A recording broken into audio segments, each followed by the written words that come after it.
Presiden Prabowo Subianto resmi melantik Sudaryono sebagai Kepala Badan Gizi Nasional menggantikan Nadik Sdya. Kepala BGN Sudaryono bilang pekerjaan pertama yang akan menjadi fokus ialah pembenahan tata kelola BGN yang lebih transparan. Bahwa kita sadar, kita mengakui dan kita semua juga tahu bahwa ada masalah dalam tata kelola kita, ya. Bahwa ada penyelewengan, ada pelanggaran hukum bahkan, dan juga ada hal-hal yang lain ketidaktransparan yang selama ini ada. Maka ini harus menjadi perhatian bagi saya, khususnya sebagai kepala baru, untuk supaya bagaimana ini kita bisa kita selesaikan. Dan kita yakin bahwa program ini baik dan bisa tata kelolanya kemudian kita perbaiki. Yang tadinya gelap harus jadi terang. Yang tadinya mungkin nggak transparan harus transparan. Yang tadinya mungkin manual tergantung sama person-person orang-orang tidak boleh lagi tergantung sama person-person, harus bisa by system, trust in system gitu. Saya mengatakan. Kalau tadinya mungkin semua sesuai arahan si ini, sesuai arahan si itu nggak ada. Kita sesuai dengan juklak juknis aturan dan sistem yang kita bangun. Kita mengarah ke sana. Sementara Badan Gizi Nasional akan mengurangi anggaran untuk kebutuhan program makan bergizi gratis, di tahun ini BGN mengklaim sudah ada efisiensi anggaran dari Rp268 triliun menjadi sekitar Rp229 triliun. BGN memastikan pengurangan anggaran ini akan selaras dengan perbaikan tata kelola. 2026 ini kan kita juga sudah ada efisiensi efisiensi anggaran dari 268 triliun itu menjadi 229. Sementara, tapi kan kita sebelum dilakukan penyisiran ulang dari tadi refocusing penerima manfaat dan juga perubahan tata kelola Ibu ya. Bahwa kami diberi waktu lagi oleh Bapak Presiden untuk mempertajam lagi tata kelolanya. Diberi waktu sebulan. Jadi nanti dengan hasil penyisiran lagi dari 62,7 itu saya yakin sebenarnya itu nanti akan otomatis mengikuti. Bahwa angkanya sekarang sih sebenarnya sudah ada gambarannya, kita akan turun dari itulah. Dengan dilantiknya Kepala Badan Gizi Nasional baru, anggota MBG Watch Media Wahyudi Askar menyoroti krisis kelembagaan di BGN. Pasalnya, Kepala BGN kini Sudaryono merupakan anggota Partai Gerindra, di mana Gerindra memiliki jumlah SPPG terbanyak dalam program MBG. Maka pertanyaan saya, apakah bisa pemimpin yang baru ini merubah kelembagaannya? Dan ini jadi pertanyaan besar oleh publik ya, sebab kalau bicara soal kredibilitas ya, mungkin saja Pak Sudaryono punya kemampuan itu, tetapi kalau kita boleh fair soal merit system dan juga penyelesaian konflik kepentingan, Pak Sudaryono juga kan terafiliasi dengan Partai Gerindra ya. Dan kita tahu Gerindra berdasarkan data ICW memiliki SPPG paling banyak dibandingkan partai politik lainnya. Jadi memang masih sulit bagi kami ya, masyarakat sipil untuk betul-betul percaya bahwa tata kelola MBG ini bisa lebih baik ke depan meskipun dengan sudah mengganti pimpinan lembaganya. Publik pun berharap dengan Kepala Badan Gizi Nasional yang baru tak hanya tata kelola makan bergizi gratis yang benar dan transparan, melainkan tepat sasaran penerima program MBG. Tim Liputan, Kompas TV.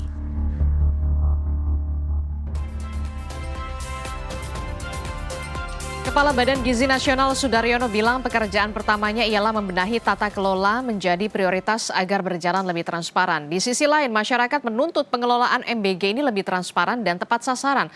Lalu apa saja PR dari Kepala BGN yang baru dan dapatkah program MBG tepat sasaran menyediakan gizi bagi anak-anak Indonesia? Kita akan bahas bersama dengan Deputi 3 Badan Komunikasi Pemerintah Kurnia Ramadana dan juga ada anggota MBG Watch Emi Astuti. Selamat pagi, Assalamualaikum Mas Dana dan juga Mbak Emi. Selamat pagi. Waalaikumsalam Mbak Disti, ya. Mbak Emi.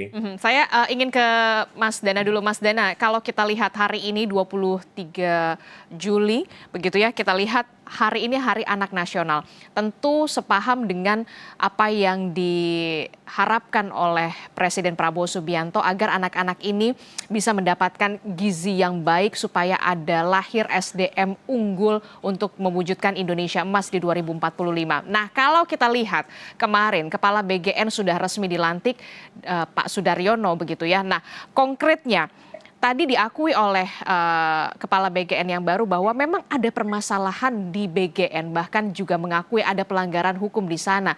Nah, inovasi apa yang kemudian bisa dilakukan oleh BGN di bawah kepemimpinan Sudaryono? Tentu kita menanti apa inovasi baru yang akan dilakukan oleh BGN ke depannya. Iya, benar sekali Mbak Adisti bahwa kemarin Kepala BGN yang baru juga mengiyakan atau mengamini apa yang selama ini dikritik oleh masyarakat, bahwa ada sejumlah permasalahan berkenaan dengan tata kelola internal lembaga dan tata kelola program makan bergizi gratis tersebut. Dan sebenarnya sudah terkonfirmasi ketika Presiden melakukan evaluasi beberapa bulan yang lalu dengan merombak jajaran atau struktur pimpinan di BGN dan beberapa jam kemudian ada penegakan hukum di sana. Sudah ada sejumlah orang ditetapkan sebagai tersangka. Maka dari itu, Mbak Adisti, BGN sebenarnya saat ada pergantian dari Pak Dadan ke Bu Nani sudah dicanangkan dan sedang dijalankan perbaikan tata kelola tersebut, satu lembaga, 2 program MBG, dan akan dilanjutkan oleh Kepala BGN yang baru, yaitu Pak Sudaryono. Apa contohnya Mbak Adisti? Yang pertama, ada pengecekan ulang terhadap penerima manfaat. Ini kan sebenarnya sesuatu hal yang selama ini banyak disuarakan oleh masyarakat. Apakah siswa-siswa yang selama ini diberikan MBG sudah tepat sasaran atau belum? Maka dari itu hari ini sedang dilakukan pengecekan. Itu yang pertama. Kemudian yang kedua terkait dengan SPPG atau dapur MBG. Apa yang ingin dilihat? Yang pertama tentu aspek kepatuhan peraturan perundang-undangan. Apakah SPPG ini berdiri sudah sejalan atau tidak dengan Juknis atau dengan aturan-aturan lainnya. Tentu kalau tidak, maka ada tindakan administratif yang dapat dijatuhkan oleh BGN.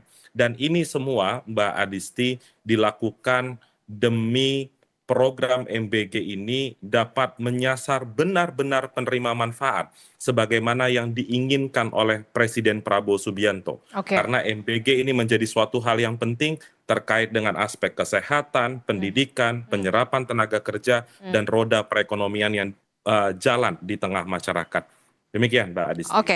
Kalau dari Bakom mengatakan ada pengecekan ulang terkait dengan siapa saja penerima manfaat dari makan bergizi gratis, kemudian SPPG juga dicek lagi begitu ya. Ini bagian dari evaluasi tata kelola transparansi dari program makan bergizi gratis. Nah, kalau dari Mbak Emi, saya ingin tahu juga perspektif dari MBG Watch ini, cukupkah kemudian ketika ada besar-besaran diganti deputinya, kemudian kepala BGN-nya diganti menjadi Sudaryono, kemarin kita lihat bersama. Cukupkah ini untuk bisa dilakukan pembenahan secara total, Mbak Emi? Ya, kalau koalisi MBG Watch menilai pengangkatan Bapak Sudaryono sebagai Kepala Badan Gizi Nasional ini tidak akan menyelesaikan krisis mendasar yang selama ini membelit dalam program makanan bergizi.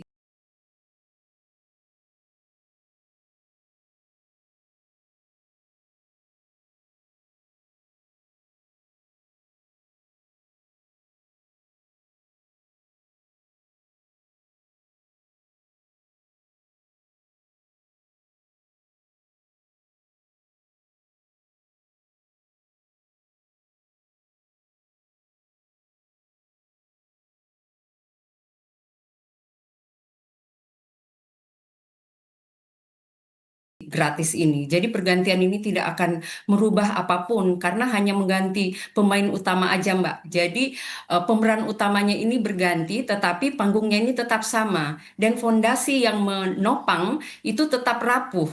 Skenarionya tidak akan berubah. Jadi ini dapat dipastikan bahwa kasus keracunan hingga detik ini masih terus akan terjadi. Begitupun juga dengan kasus korupsi dan juga kasus dan juga masalah-masalah distribusi lainnya dan juga pemborosan anggaran. Ini akan tetap berlanjut. Jadi rotasi pergantian pejabat di BGN ini tidak akan cukup. Jadi ini masalah struktural dan sistemik, Mbak. Selama rekrutmen ya pejabat di BGN ini tidak berbasis pada kebutuhan profesionalitas, kompetensi, rekam jejak, dan juga integritas, ini masalahnya akan tetap sama. Dan kita ketahui bahwa Bapak Sudaryono ini terafiliasi dengan Partai Gerindra dan juga masih menjabat sebagai Wamen Pertanian kan. Tetapi katanya akan diganti gitu ya. Tetapi beliau juga ini masih menjabat sebagai Komisaris Utama PT Pupuk Indonesia. Jadi ini semakin memperkuat persepsi publik gitu ya, bahwa memang selama ini dalam pengelolaan program makanan bergizi gratis ini tidak jauh dari konflik kepentingan dan publik akan semakin menilai ini program ini berpotensi dijadikan alat atau kepentingan politik. Dan juga ya perlu diketahui oleh publik, selama pengelolaan dapur-dapur SPPG ini pelaksananya didominasi oleh pemilik modal besar, orang-orang yang terafiliasi dengan partai politik, aparat keamanan, aparat pertahanan negara yang tidak sesuai dengan mandat konstitusinya, itu jangan pernah kita berharap akan ada perbaikan dalam program ini. Dan juga yang paling kita soroti ya, tolong dicatat. Selama sekolah-sekolah, kantin sekolah, orang tua, siswa, murid ya, ibu-ibu yang selama ini menjaga pertahanan gizi anak berada di garda terdepan dalam pertahanan gizi anak, kader Posyandu yang berpuluh-puluh tahun sudah mengabdikan diri dalam menjaga gizi anak, mereka yang paling mengetahui Apa kebutuhan? berapa berat tinggi badan anak, berapa ukuran lingkar kepala, lingkar lengan anak di tingkat desa, itu hanya jadi penonton ya, tidak menjadi pelaku utama. Saya pikir masalahnya akan tetap sama, Mbak. Tidak akan banyak berubah. Jadi saya pikir ini menjadi catatan ya terhadap BGN itu sendiri. Bagaimana sebenarnya sistem tata kelola yang mau dibangun, sementara orang-orang yang seharusnya menjadi pelaku utama itu tidak dilibatkan, hanya menjadi penonton dari pinggir panggung. Itu padahal ini modal sosial bangsa. Gitu. Kader Posyandu, Polindes, ibu-ibu PKK yang selama ini menggalakkan kebun gizi keluarga, tanaman obat keluarga, itu tidak dilibatkan, padahal mereka yang selama ini berada di garda depan. Jadi saya pikir tidak akan banyak berubah seperti itu. Oke, Mas Dana, bagaimana Anda bisa menjawab keraguan dari Mbak Emi? Ya, yang pertama, Mbak Adisti, apakah pemerintah mengakui ada permasalahan? Kami akui itu dengan secara sadar. Maka dari itu, ketika kami akui permasalahan itu, ada upaya ingin membenahi hal tersebut.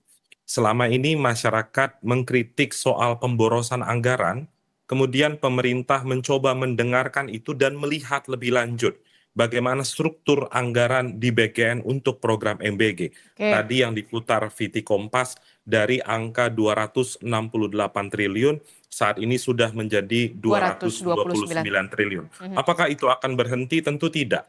Maka dari itu dicek semuanya agar perbaikan-perbaikan tersebut dapat menyasar hal yang utama, anggaran, penerima manfaat, dan legalitas dari banyak SPPG.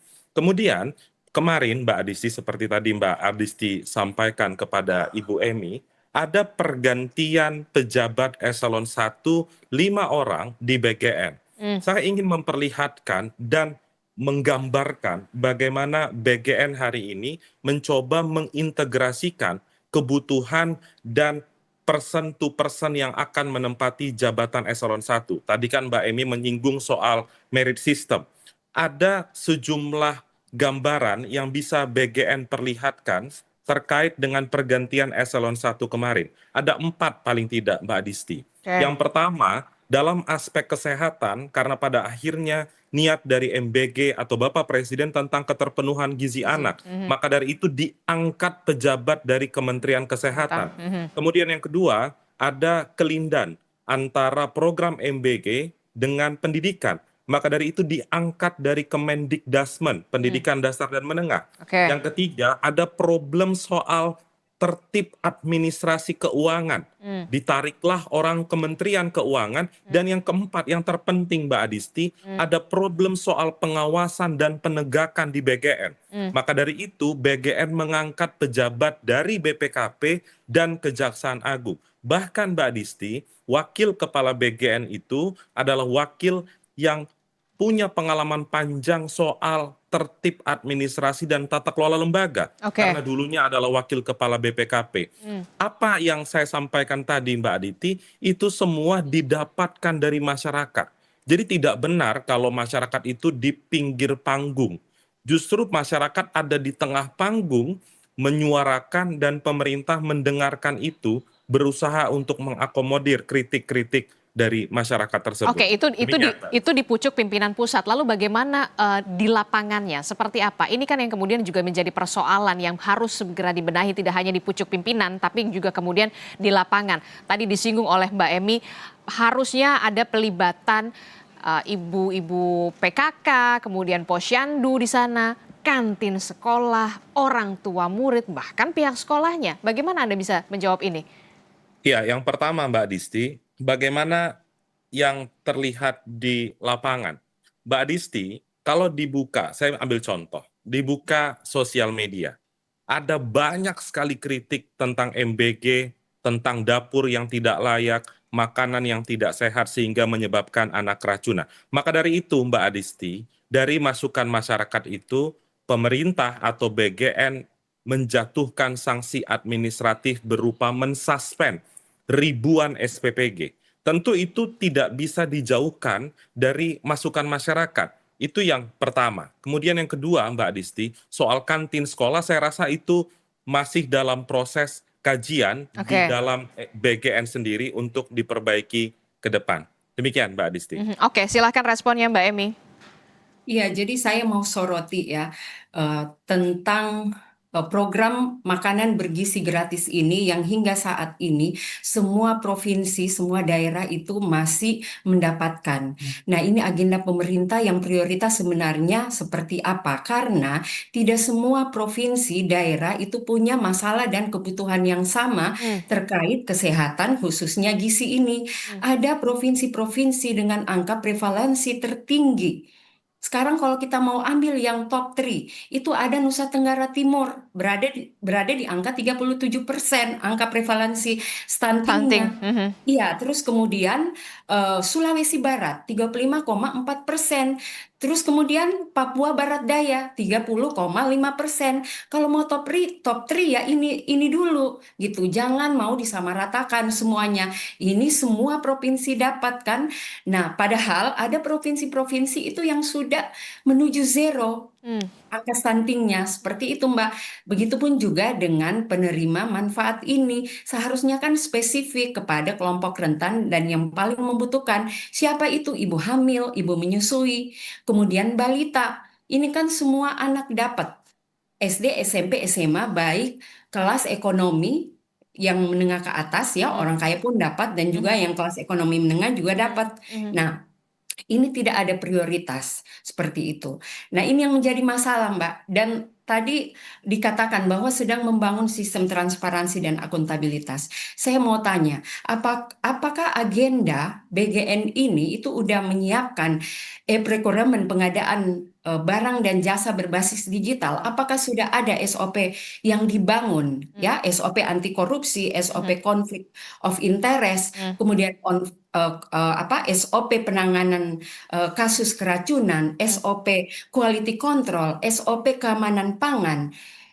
Itu apa sejauh mana BGN sudah menyiapkan SOP ini? Ini kan nggak jelas seperti apa sistem transparansi yang ingin dibangun. Tadi yang diceritakan ini lebih banyak terkait dengan pergantian rotasi, maksudnya pejabat A, pejabat B dari Kementerian A, Kementerian B, seperti itu. Nah, tetapi hal mendasar yang substansial itu belum dilihat. Nah, saya ingin mendengar upaya apa yang dilakukan atau agenda yang akan dilakukan oleh Pak Sudaryono sebagai kepala BGN yang baru dalam menciptakan sistem yang transparan ini. Ini yang jadi pertanyaan, apakah tadi yang SOP-SOP yang saya katakan itu udah ada, udah tersedia seperti itu? Nggak Oke, usah jauh-jauh. SOP penanganan kasus keracunan. Di mana negara ketika mereka menjadi korban keracunan, begitu saja ditinggalkan, tidak ada permintaan maaf, tidak ada kompensasi atau apapun itu gitu. Oke, silakan dijawab, Mas Dana. Iya, yang pertama, kenapa tadi saya cerita tentang rotasi, pergantian, dan lain-lain, sebenarnya kan menanggapi apa yang Mbak Emi sampaikan. Mbak Emi kan tadi mengutarakan tentang merit system, maka dari itu saya jelaskan aspek merit system tadi. Kemudian Mbak Adisti dan Bu Emi, yang pertama tadi soal tidak melibatkan banyak pihak, justru misalnya data anak-anak itu diambil oleh kader Posyandu. Itu kan sebenarnya juga melibatkan stakeholder terkait. Lalu tentang digitalisasi misalnya, soal digitalisasi sudah dilakukan oleh BGN. Namun apakah sudah maksimal? Belum.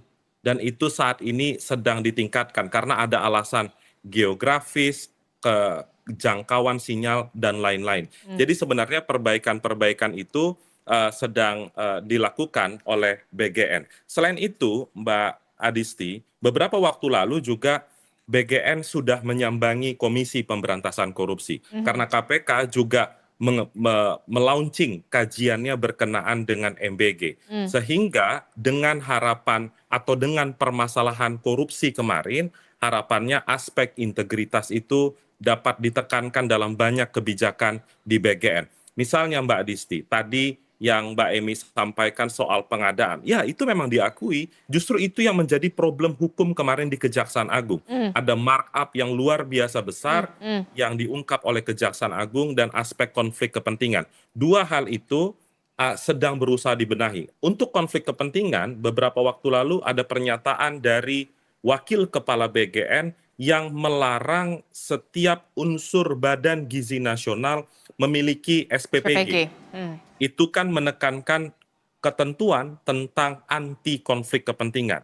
Paling tidak hal itu untuk memitigasi tidak ada konflik kepentingan kepemilikan dapur dengan pejabat-pejabat yang mengambil kebijakan di Badan Gizi Nasional. Demikian Mbak Adisti. Oke, termasuk juga soal skala prioritas, begitu tadi juga sudah disinggung oleh Mbak Emi soal skala prioritas yang daerah-daerah dengan tingkat stunting tinggi, NTT, Sulawesi Barat, Papua Barat Daya, ini yang kemudian harus diprioritaskan dibandingkan dengan wilayah-wilayah lain yang kita lihat sudah dalam tanda kutip ya, ada beberapa sekolah yang sebenarnya tidak perlu lagi untuk menerima MBG.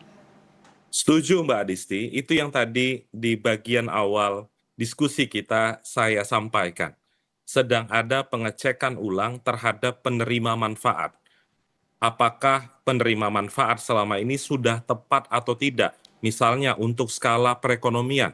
Apakah yang menerima itu benar-benar membutuhkan dari sisi ekonomi atau sebenarnya mereka sudah cukup dengan ekonominya sehingga tidak membutuhkan MBG? Tentu di sana ada aspek efisiensi anggaran dan itu saat ini sedang dilakukan, Mbak Adisti. Oke, termasuk juga yang saat ini sedang di dalam tanda kutip ya dibenahi lagi adalah soal SOP pengadaan, soal digitalisasi juga di sana, begitu ya. Jangan sampai celah-celah korupsi ini masih menjadi momok dan ini harus dijawab keraguan publik, Mas Dana. Bagaimana respon Anda, Mbak Emi? Kalau dari saya minta skala prioritas 3, skala prioritas untuk evaluasi tata kelola MBG, kalau dari MBG Watch sendiri seperti apa 3 poin kritisnya? Jadi begini Mbak, saya juga sebelumnya kan pernah diundang di Sapa Pagi kan. Di situ saya mengungkapkan sikap koalisi MBG Watch ketika itu. Jadi ketika itu kami masih di tahap posisi moratorium, kemudian evaluasi dan audit total program MBG ini. Tetapi dalam rentan waktu pasca itu sekitar sebulan lalu ya, memang pemerintah melakukan evaluasi, tetapi itu tidak dipublis secara terbuka temuan dari hasil evaluasi itu. Yang dipublis itu hanya bahwa mengatakan ini akan mengadakan perbaikan tata kelola, akan mengadakan perbaikan yang lain-lain seperti itu. Tetapi temuannya ini itu tidak diketahui masalah-masalahnya seperti apa, sehingga kami di Koalisi MBG Watch pada tahap saat ini itu sudah menegaskan sikap kami bahwa tolong hentikan program MBG ini, stop program ini, kemudian bubarkan SPPG dan BGN karena ini sama sekali tidak memberi dampak positif bagi masyarakat, khususnya kelompok masyarakat miskin dan yang membutuhkan.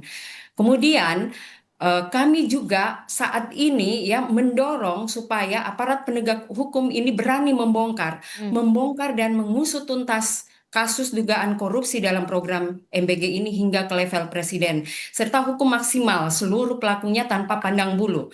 Kemudian yang ketiga, posisi kami itu meminta untuk seluruh anggaran MBG ini dikembalikan kepada sektor pendidikan yang selama ini udah dirampas, seperti itu.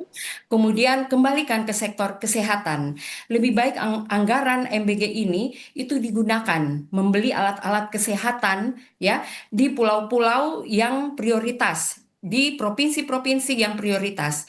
Terus terang saya mewawancarai kader Posyandu di 8 provinsi, Pulau Flores di NTT karena kami sendiri punya program di sana.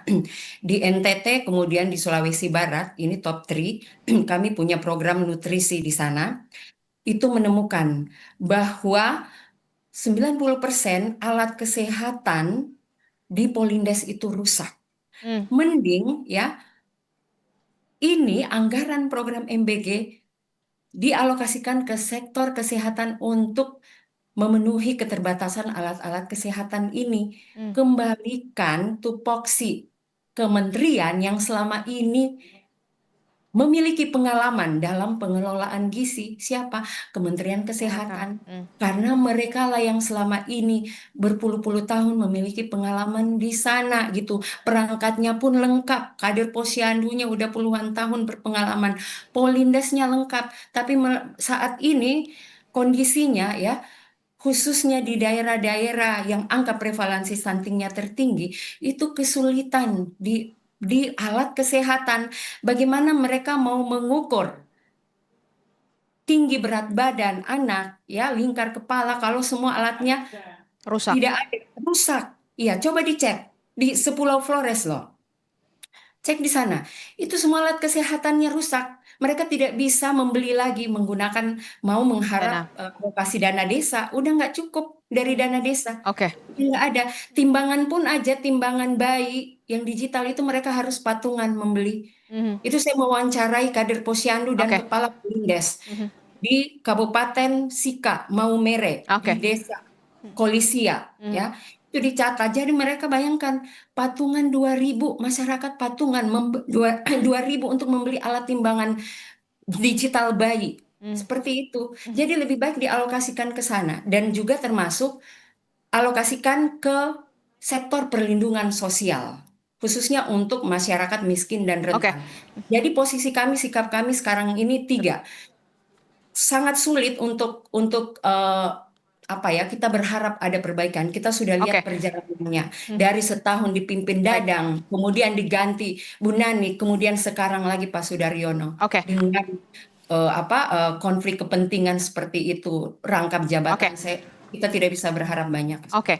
Mas Dana, terakhir Mas Dana, ada berbagai macam masukan dari MBG Watch, salah satunya adalah tadi dikatakan ada berbagai macam temuan yang sebenarnya bisa dialokasikan anggarannya kepada pos-pos yang lebih membutuhkan.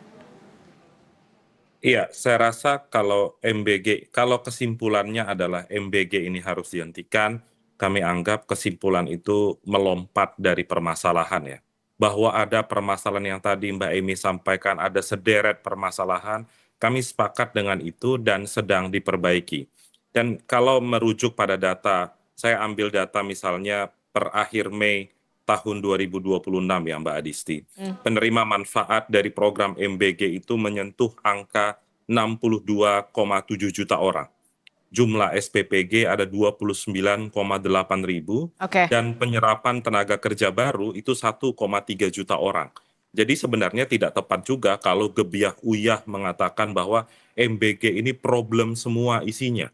Karena toh faktanya hari ini itu ada sejumlah hal positif yang dapat ditarik dari program MBG. Dan juga Mbak Adisti, roda perekonomian masyarakat itu bergerak dengan adanya makan bergizi gratis. Bagaimana petani, peternak itu kesejahteraannya naik karena ada MBG setiap hari sekolah. Ada banyak anak siswa yang selama ini kekurangan gizi dan juga angka stuntingnya tinggi, dan dengan adanya MBG justru itu tujuan utamanya. Jadi Mbak Adisti, kami tidak masalah dengan masukan-masukan dan berterima kasih kepada MBG Watch karena kritik-kritik tersebut kami jadikan bahan evaluasi untuk mengeluarkan kebijakan-kebijakan pengawasan, dan evaluasi itu tetap dilakukan oleh pemerintah, baik saat pergantian kepada Bu Nani maupun saat sekarang dipimpin oleh Mas Sudaryono. Saya rasa terlalu dini juga, Mbak Adisti, belum ada 24 jam Mas Sudaryono memimpin Badan Gizi Nasional langsung dicap tidak capable memimpin lembaga tersebut. Itu logik sederhana saja, Mbak Adisti. Oke, kita sedikit Mbak. Singkat saja Mbak Emi, kita ada durasi terbatas. Bagaimana kita mau mengukur keberhasilan program ini tanpa bukti evidence, ya bukti ilmiah? Itu yang menjadi pertanyaan. Apakah keberhasilan pengelolaan program MBG ini hanya mau diukur dari berapa jumlah penerima manfaatnya? Sekarang saya mau bertanya, perubahan apa, dampak apa yang bisa mengukur adanya perubahan status gizi pada anak? Gitu loh. Padahal ada alat ukurnya. Misalnya kita mau menggunakan food diary. Food diary ini menghitung setiap hari apa yang dimakan anak-anak dan apa yang diminum. Misalnya mau dalam 1 minggu atau 1 bulan. Itu kemudian dianalisis. Ada juga alat lain, antropometri. Apakah BPN sudah menggunakan itu atau diet diversity score? Alat apa yang digunakan untuk mengukur perubahan status gizi itu? Kalau itu ada bukti ilmiahnya dan kita klaim itu sudah berhasil, itu boleh. Tetapi kalau hanya mengukur dari jumlah penerima manfaat, tetapi tidak kembali kita pertanyakan apakah mereka memberi manfaat, apakah itu merubah status gizi mereka, ini tidak bisa kita menilai dari. Saya boleh ya Mbak Adisti, lebih singkat saja karena kita terbatas durasi 1 menit, Mas Dana. Mengukur stunting itu tidak bisa hanya dalam kurun waktu 1 sampai 3 bulan. Itu butuh tahunan. Maka dari itu ketika ada data stunting nanti yang dibuka, itu menjadi tolak ukur utama dari program MBG. Itu pertama. Kemudian yang kedua, saya tidak tahu apakah Bu Emi pernah membaca riset yang dikeluarkan oleh BRIN dan juga Dewan Ekonomi Nasional tentang multiplier efek yang memang faktual ada karena program MBG ini. Dan juga ada temuan dari Bappenas bahwa sebagian besar siswa yang masuk ke sekolah itu berada dalam kondisi yang lapar. Itu ada riset-risetnya. Jadi tadi saya sampaikan soal puluhan juta penerima manfaat itu ingin menggambarkan transparansi dari kerja-kerja pemerintah untuk BGN. Jadi bukan untuk membangga-banggakan, akan tetapi ada sejumlah temuan akademik yang bisa mengonfirmasi bahwa MBG ini adalah program yang benar dan baik bagi anak, perekonomian, dan penyerapan tenaga kerja. Oke. Kita harus akhiri diskusi ini karena memang diskusi ini terbatas dengan durasi. Nanti di program selanjutnya dan juga program berikutnya kita harapkan akan ada diskusi lagi yang lebih menarik lainnya. Terima kasih Deputi 3 Badan Komunikasi Pemerintah Kurnia Ramadana dan juga anggota MBG Watch Mbak Emi Astuti telah bergabung bersama kami. Sehat selalu. Assalamualaikum. Selamat pagi. Waalaikumsalam.